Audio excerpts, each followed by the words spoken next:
Bonjour et bienvenue dans un tout nouvel épisode de La Good News. Je suis votre co-animatrice Naomi. Et Alain n'est pas là aujourd'hui. Je suis toute seule. Aujourd'hui, je suis toute seule, non. Aujourd'hui, il y a nos amis de YouTube qui viennent nous voir parce que j'en profite quand mon père n'est pas là pour me faire de l'autopromo. Aujourd'hui, je filme en même temps que j'enregistre ce podcast, une vidéo YouTube.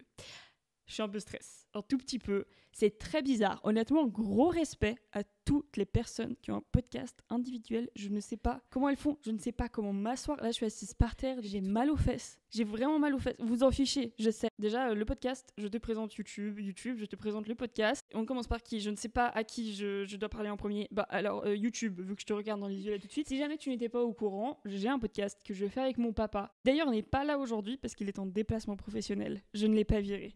D'accord, je suis gentille comme fille. Donc j'ai un podcast avec mon papa, on a un épisode tous les lundis, il s'appelle La Good News, il est disponible sur Apple Podcast, Amazon Podcast, Amazon et notre ami Spotify. Les auditeurs de La Good News, coucou les copains, j'espère que ça va.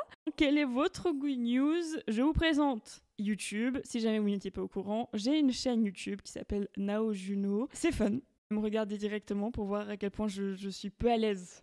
Là tout de suite. Pourquoi est-ce qu'aujourd'hui je fais un petit mixed YouTube podcast? La raison est la suivante. Il y a quelques mois maintenant, j'ai annoncé sur le podcast et sur YouTube que j'ai ouvert ma propre petite boutique en ligne d'accessoires. Je suis très contente. Merci beaucoup pour le soutien. D'ailleurs, vous avez été très nombreux à me soutenir. On est là parce que quand j'ai annoncé, certains d'entre vous m'ont demandé de faire une vidéo YouTube ou un épisode de podcast où je vous parlais un petit peu de comment est-ce que je m'étais lancée, l'histoire de Bonjour Croissant. J'y ai réfléchi un petit peu. Et je me suis dit que j'allais peut-être pas forcément répondre aux questions, peut-être pas dans la manière dont vous le pensiez, parce que je vais pas vous faire un cours d'histoire en vous disant le 27 août, je me réveillâme avec l'envie de faire de la couture. Là, vous allez vous ennuyer à mort. Et j'ai pas envie que vous vous ennuyiez. La vie est chouette, ok? Vive la vie. J'ai pris quelques notes. Donc YouTube, si jamais je regarde mon iPad, c'est parce que j'ai pris pas mal de notes, ok? Ne sois pas vexé que je ne te regarde pas dans les yeux. J'ai pris quelques notes sur plein de petits aspects qui m'ont aidé, en tout cas aujourd'hui, à développer Bonjour Croissant. J'espère que cette vidéo vous aidera si vous aussi vous avez envie de vous lancer, si vous aussi vous ne rentrez pas dans le parcours professionnel normal de tout le monde. Cette vidéo, je vous dis ça, mais désolé les mecs du podcast, je vous oublie, mais en tout cas j'espère que ça vous aidera un petit peu. Voilà. Commençons les explications. Maintenant, je crois que le plus simple, commencer en vous expliquant le pourquoi. Bonjour Croissant est une boutique en ligne d'accessoires faits main, par ces petites mains qui sont ici. Et le pourquoi est-ce que j'ai décidé de le créer? C'est parce que j'ai envie de donner du dynamisme, du peps, de la couleur à chaque personne qui porte mes accessoires. Ça, c'est le pourquoi de Bonjour Croissant. Et souvenez-vous-en, parce que je vais en parler un petit peu plus loin. Je suis le cauchemar d'un conseiller d'orientation. Et ce n'est pas du tout pour me jeter des fleurs, absolument pas. Je suis le cauchemar pas pour le fait que je suis nulle partout et que je sais pas quoi faire de ma vie. Au contraire, c'est parce que j'ai toujours eu envie de tout faire et parce que j'étais moyenne partout. Ce qui faisait que, comme réponse à « Oh, j'ai envie de tout faire », les conseillers d'orientation me disaient « Tu sais quoi, tu choisis une voie et tu y vas parce que tu as les capacités pour y arriver. » Un conseiller d'orientation ne m'a jamais vraiment aidée. Désolée. Et quand j'avais 14 ans, mon rêve absolu était de devenir réalisatrice. Je voulais pouvoir raconter des histoires, créer des ambiances, créer des scènes, créer des jeux de lumière. Ça, c'était mon goal, c'était mon objectif. À 16 ans, j'ai décidé de mettre fin à ma grande carrière de babysitter et de me lancer en tant que photographe.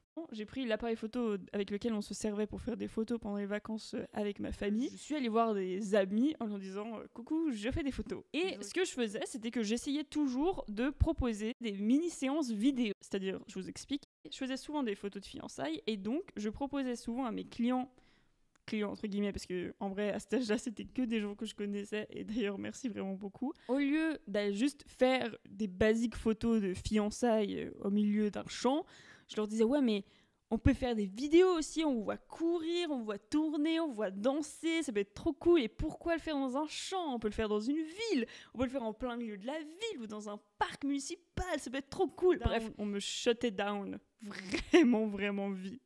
Parce qu'ils disaient non, c'est pas ça qu'on veut. Et honnêtement, à cet âge-là, j'étais toujours un petit peu frustrée. Parce que je me disais, mais punaise, c'est pas le goal. Tu vois, moi, j'ai envie de pouvoir diriger les gens.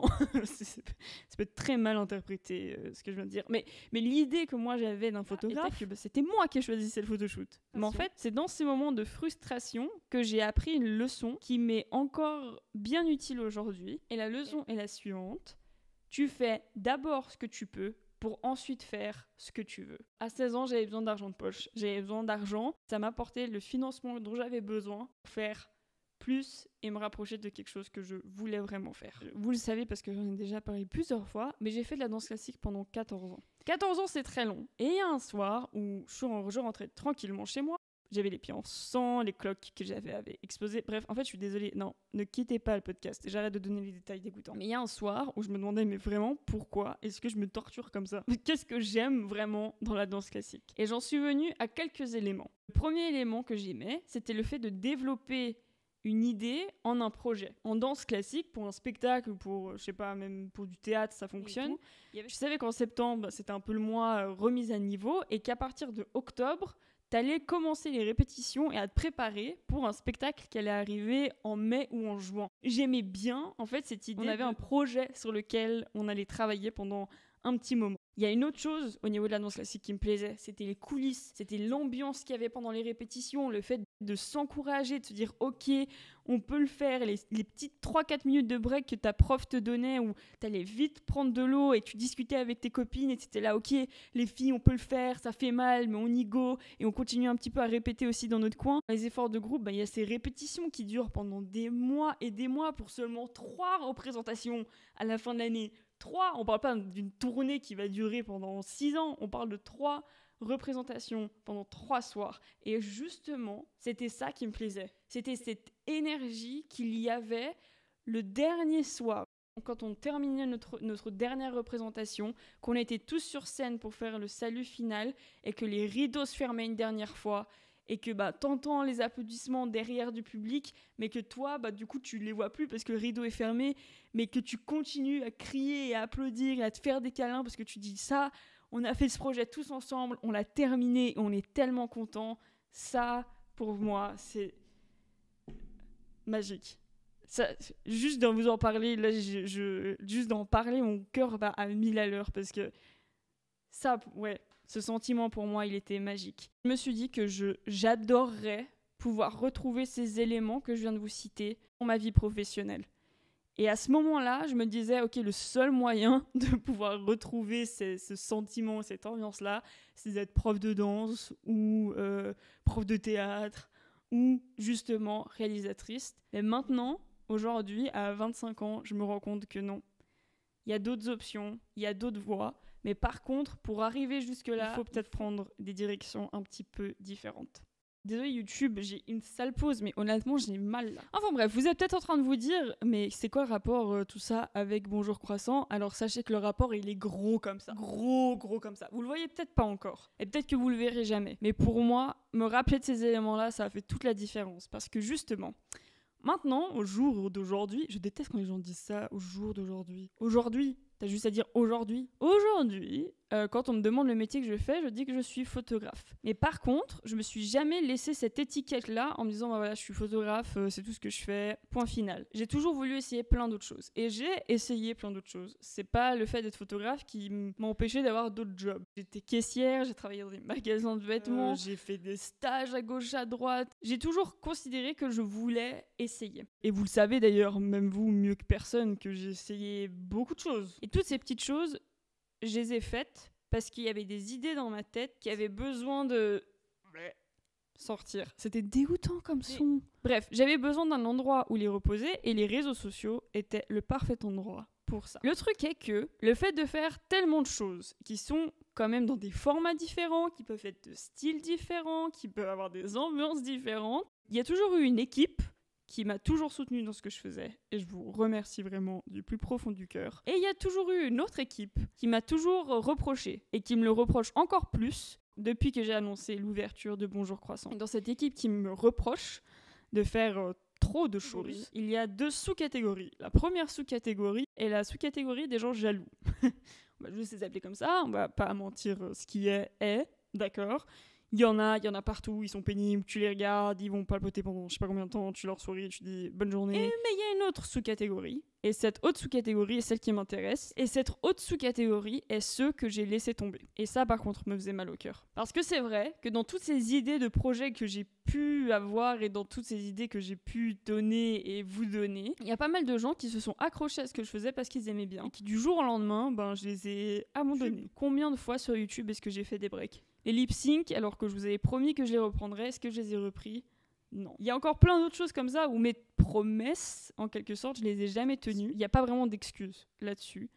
Mais c'est moi qui m'excuse, vraiment. Et je vous remercie de toujours être là, pour ceux qui sont toujours là. Mais la raison de pourquoi je continuais pas ces projets dans lesquels je m'éclatais, je m'éclate dans chaque chose que je fais, que je crée, que je produis, c'est que dans ma tête, il y avait trop. Il n'y avait pas de fil rouge. Il y avait, d'un côté, je fais des lip-sync. D'un côté, je fais des vidéos sur YouTube. Le podcast est arrivé après parce que j'ai réussi à retrouver cette balance-là. Il y a 2-3 ans, le fait qu'il n'y ait pas de fil rouge et qu'il n'y ait pas de balance, je me rendais pas compte à cette époque-là que le moment où j'ai décidé l'année dernière de devenir photographe indépendante allait devenir extrêmement problématique pour mon cerveau. Et c'est pour ça que connaître son pourquoi est important. L'idée de créer ma propre petite marque m'est venue parce que l'année dernière, quand j'ai commencé mon activité d'indépendante en photographie, je me suis rendu compte que le monde numérique, seulement le monde numérique, ne me convenait pas.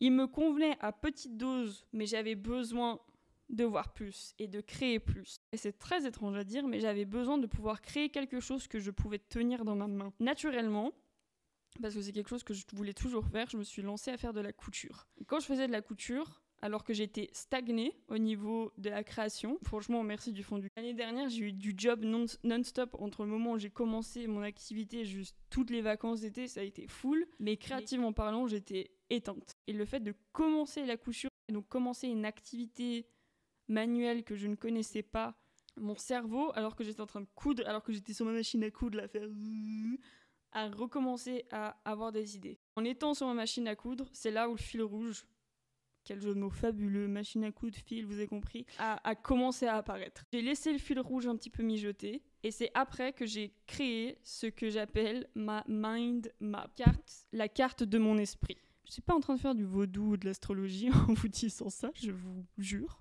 Vraiment. Une mind map, alors c'est pas moi qui suis venue avec le concept, histoire que vous soyez au courant. C'est très simple. Elle commence au centre, vous allez faire un rond où vous allez expliquer votre pourquoi. D'où l'importance de comprendre son pourquoi. Et mon pourquoi personnel intérieur est de pouvoir procurer du dynamisme, de la joie et du peps aux gens qui m'entourent. Ça, c'est mon pourquoi central de tout ce que je fais. Je n'en parle pas que au niveau professionnel. J'en parle dans ma vie de tous les jours. Le pourquoi est-ce que je me réveille et que j'essaye d'être une bonne personne, c'est pour ça. C'est pour essayer de redonner de la joie, du dynamisme et du peps aux gens qui m'entourent. Et en fait, ce pourquoi-là est mon fil rouge de pourquoi est-ce que je fais de la création de contenu. Pourquoi est-ce que je crée des vidéos sur YouTube. Pourquoi est-ce que je fais le podcast avec mon papa. Pourquoi est-ce que je fais du contenu sur Instagram. Pourquoi est-ce que je poste des stories un peu bizarres ici et là. C'est pour pouvoir redonner de la joie et du dynamisme et du peps aux gens qui regardent ce que je fais. Après avoir compris ça, avoir compris mon pourquoi, j'ai décidé de développer Bonjour Croissant en quelque chose qui m'est propre et qui m'appartient. Bonjour Croissant n'est pas mon travail à temps plein. Il y a une raison de pourquoi. Parce que si c'était mon travail à temps plein, si je faisais que ça, mon cerveau, il y a un moment, il saturait et il irait voir ailleurs.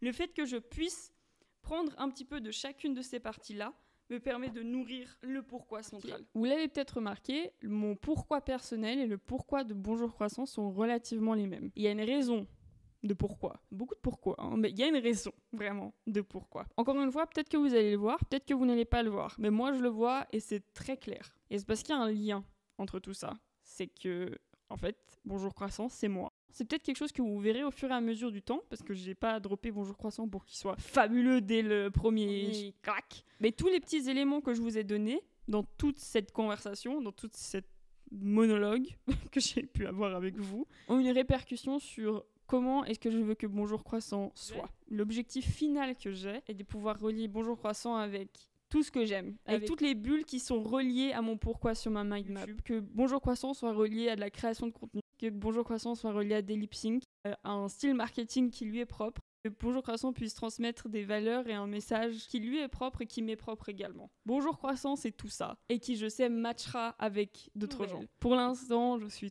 très nouvelle dans ce domaine-ci. Il y a beaucoup d'erreurs que j'ai déjà faites, il y en a encore plein d'autres que je vais faire. Alors certes, dans cet épisode de podcast, pardon, je vous ai pas oublié les mecs, promis. J'ai peut-être pas répondu à toutes vos questions. Comment est-ce que ça marchait administrativement? Quel logiciel est-ce que j'utilisais pour mon site internet? Comment est-ce que j'avais fait mon logo? Comment est-ce que j'avais choisi telle et telle couleur? Pourquoi Bonjour Croissant? Mais je crois que c'est ça qui fait aussi la magie de n'importe quelle petite entreprise. Tous ces petits détails techniques là, si vous voulez les trouver, vous les trouverez tout seul et très bien et très mieux sur Google. Par contre, il y a toute une part de magie qui vient quand on crée sa propre petite entreprise, qui est fabuleuse. Le fait de se tromper, le fait de réussir, le fait de faire ses premières ventes, d'être dans la rue, que quelqu'un complimente ton sac et n'a aucune idée que c'est toi-même qui l'as fait. Tous ces petits détails magiques font qui est votre entreprise, qui est votre petit business. Et elles font également qui vous êtes et comment est-ce que vous apprenez. Donc, je vous ai peut-être pas donné tous les conseils que vous vouliez, mais en tout cas, merci beaucoup d'avoir écouté cet épisode. En tout cas, merci beaucoup d'être resté jusque-là.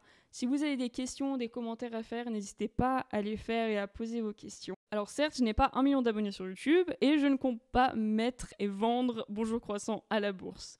Par contre, pour l'instant, je fais ce que je peux et un jour, je ferai ce que je veux. Merci beaucoup d'avoir écouté cet épisode. On se retrouve la semaine prochaine pour un épisode avec Alain, cette fois-ci, dans la Good News. Bisous bisous, ciao ciao.